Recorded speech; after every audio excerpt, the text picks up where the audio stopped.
زر کیسې او یوه شپه. شپږمه شپه. په شپږمه شپه چې د نقل محال سو نو د نیازادې بیا په ډېره علاقه له خور څخه وغوښتله او همدارنګه شهریار له هغې څخه وپوښتل چې د ماهیګر او دیب ترمنځ جنجالي کشالونو په کوم فیصله پای ته ورسېده. شهرزاد نو شهریار ته د بیان مخ ورواړوه او داسې ورته څرګنده کړه: زموږ د ټولو د سر تاج او واکمنه، را رسېدلي روایتونه وایي چې ماهیګر په زغر د دیب ته په ډاګه کړه. که تا زه خوشی کړی وای نو خدای به ته هم په داسې مصیبت نه اخته کولی، خو ته چې زما مرګ ته بلا اخیستی وې نو زه دې هم وژنم او په دغه چاټۍ کې د دغسې بندي دریاب ته غورځوم. دیب چې دا واورېده نو چیغې یې سوې او نارې یې کړه: ماهیګره، د خدای روی مې در وړی دی، که دغه کار به کوې ما پرېږده ایله مې کړه او د خپلو بدو کړو عایدات مه راکوه. که زه بدکاره وم خو ته نیکوکاره سه. وګوره دا څنګه ښه د پند خبره ده چې وایي: نیکوکاره له نیکۍ مه سه بیزاره، خپل بد بستې د بدکاره. ته له ما سره داسې مه کوه لکه امامه چې له عاتکه سره وکړه. ماهیګر چې دا نوي نومونه واورېده نو یې له دیب څخه وپوښتل چې امامه په عاتکه څه وکړه؟ دی په جواب کې ورته وویل: زما د بندیتوب په دې ناوړه حالت کې دا حکایت نسم درته کولی، خو که مې ته خوشی کړې بیا به یې تر اخره درته بیان کړم. دا ستا خبرې نو ته پرېږده. ماهیګر ورته وویل: خوشي کېده او ایله کېده به بیا په خپلو سترګو ونه وینې. خورا ژر به دې د سمندر تل ته وغورځوم او بیا به هېڅکله داسې څوک پیدا نسي چې تا له دې تورتمه څخه د باندې راوباسي. ما چې له تا څخه د ځان ساتنه غوښته او په زاریو مې خوله درته کږوله، خو تا بې له دې څخه چې ما کومه ګناه کړې وي بس یوازې دې ته ټینګ وي چې ومې وژنې. زما یوازینۍ ګناه ستا په حساب دا وه چې نیکي مې در سره کړې وه او له ابدي بنده مې رایستلی وې.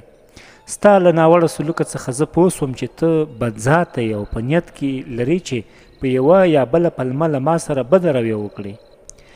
اوس ځان په دې خبره پوه کړه او زړه ته یې واچوه چې سمندر ته دې غورځوم.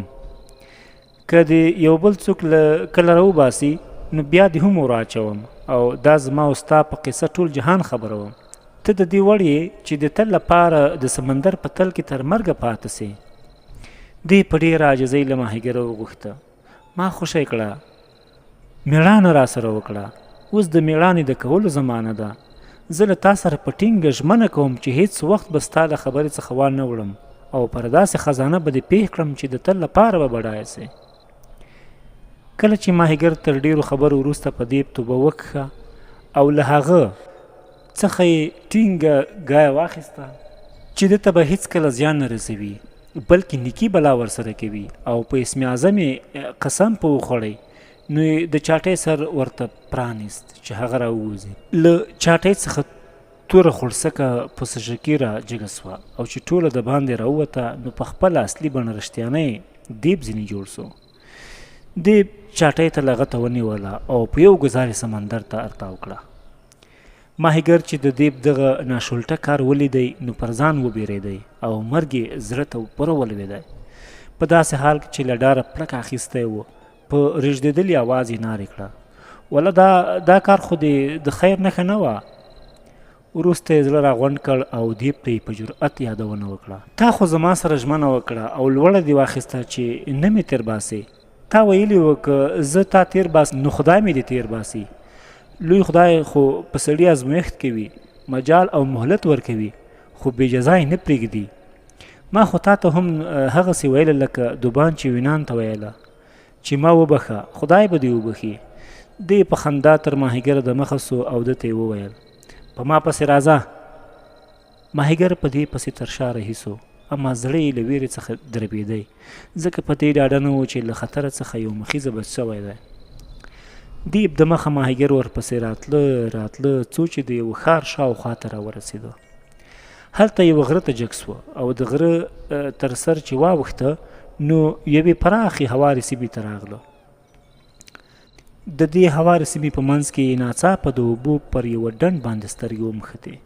دیب د ډنډ منځ ته ورشیوه سو او ماهیګر ته یې وویل: په ما پسې راځه. ماهیګر په دې پسې د ډنډ منځ ته راغی. هلته چې کله دیب ودرېدی نو یې ماهیګر ته مخ ور واړو او ورته ویې ویل چې دلته اوبو ته خپل تور واچوه او ماهیان ونیسه. ماهیګر د ډنډ په اوبو کې راز په راز رنګارنګ کبان ولیده چې سپین، سره، شنه او ژیړ رنګونه یې وه. دی دغه رنګ ماهیانو ته په تعجب کې ولاړی ځکه په خپل ټوله ژوند کې یې دغه راز کبان چیرې نه ولیدلي. وروسته یې تور ورته وغوړاوه او اوبو ته یې واچاوه. څه وخت چې یې راکش کوي نو په هغه کې 4 دانې 4 رنګه ماهیان نیول سوي وه. ماهیګر چې ماهیان ولیده نو ډېره خوشحالي یې ورته وکړه.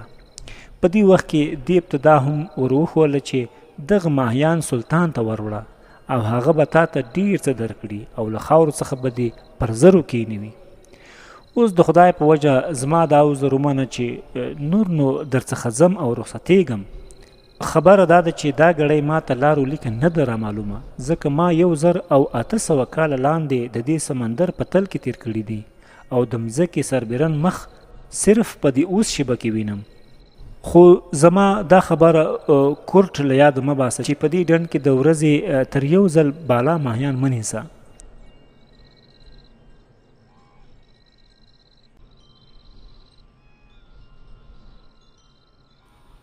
دیب له ماهیګر څخه د خدای پاماني واخیسته او په اخر کې ورته وویل خدای دې وکړي چې له ما څخه زهیر شوی نه یې.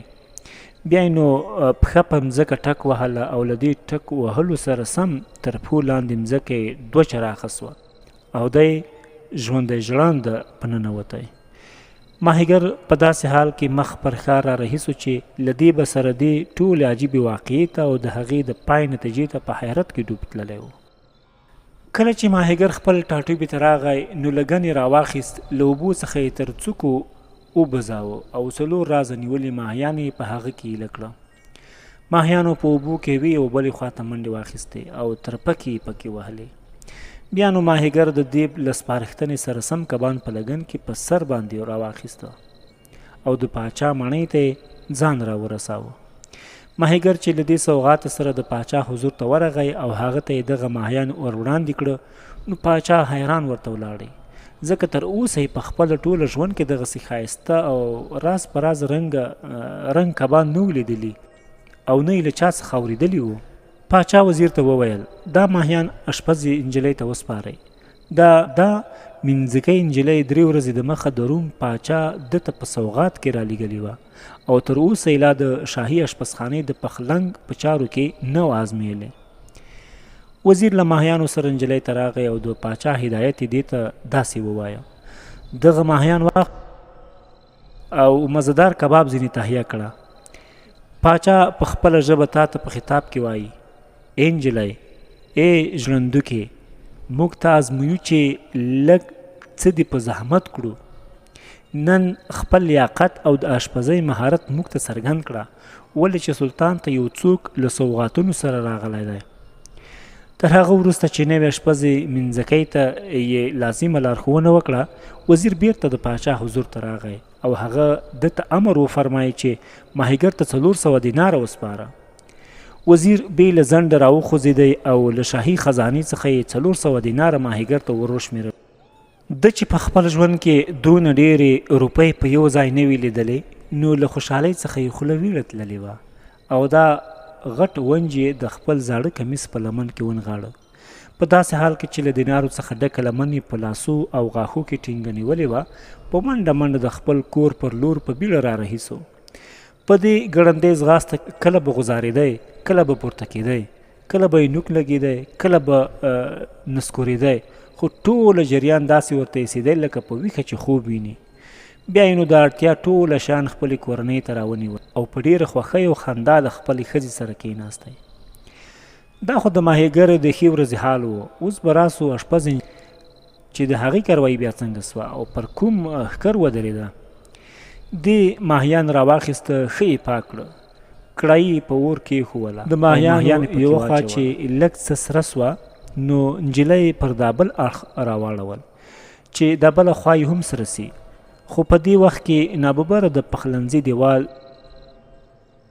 2 چړاخه سو او له هغه څخه یوه ځوانه ګل اندامه ښځه راووته چې له ښایسته سترګې نه پر روڼېدې او په کتو یې سترګې نه مړېدې. د دې ښځې ګلابي بارخوګان په څېره کې ښه راوتلي ښکارېده او نور کړه وړه یې له هره پلوه ډېر ښکلي ایسېده. شهلا سترګې په کجلو تورې کړې وې او سپین وریښمن کمیس یې په ځان کړی و چې شنې رپېدونکې د دې په ګوتو کې داره ګوتمیانې لیدل کېدې چې قیمتي غمیانو یې د ستورو رڼاوې خپرولې. له دغې ګلالۍ ښځې څخه په لاس کې یوه د باڼه چیخله وه. دا چیخله یې د ماهیانو په کړایي کې وښوروله او په دې وخت کې دا راز الفاظ ورسره وویل: ای ماهیانو، آیا تاسې په خپله ژمنه ولاړ یاست؟ اشپز نجلۍ چې دا حال ولیده نو له ډاره بېسده واوښته، خو ښځې خپل دغه کلمات 2-3 ځله تکرار کړه څو چې ماهیان له کړایي څخه سرونه راجګ کړه او دې ته یې په جواب کې په روانه ژبه وویل چې هو. تر دې پسې دا بدله ورته وغږول: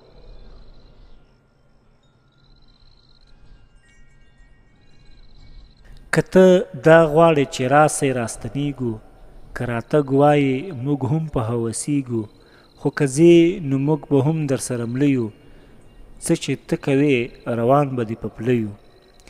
ورپسې دې ښځې کړایي سرچپه واړوله او په خپله د دیواله په هغه درز ننوته چې ورځنې راوتلې وه. بیا نو هغه چړاخ بیرته سره ورغی او د پخوا په شان سم دم ښوی دیوال ځینې جوړ سو. څه ګړی وروسته چې اشپزه نجلۍ پر هوښ راغله او ویلې ده چې 4 سره ماهیان په کړایي کې د سکرو په څیر تور ګرځېدلي دي، نو له خولې څخه یې لویه چیغه وخته: جنګ پاته نیزه ماته. له دې خبرې سره یو ځل بیا پر ځمکه راولوېده او بېسده سوه. دا همدغسې د بېهوښۍ په حال کې بېسده پرته وه چې وزیر ناڅاپه اشپزخانې ته راننوتی.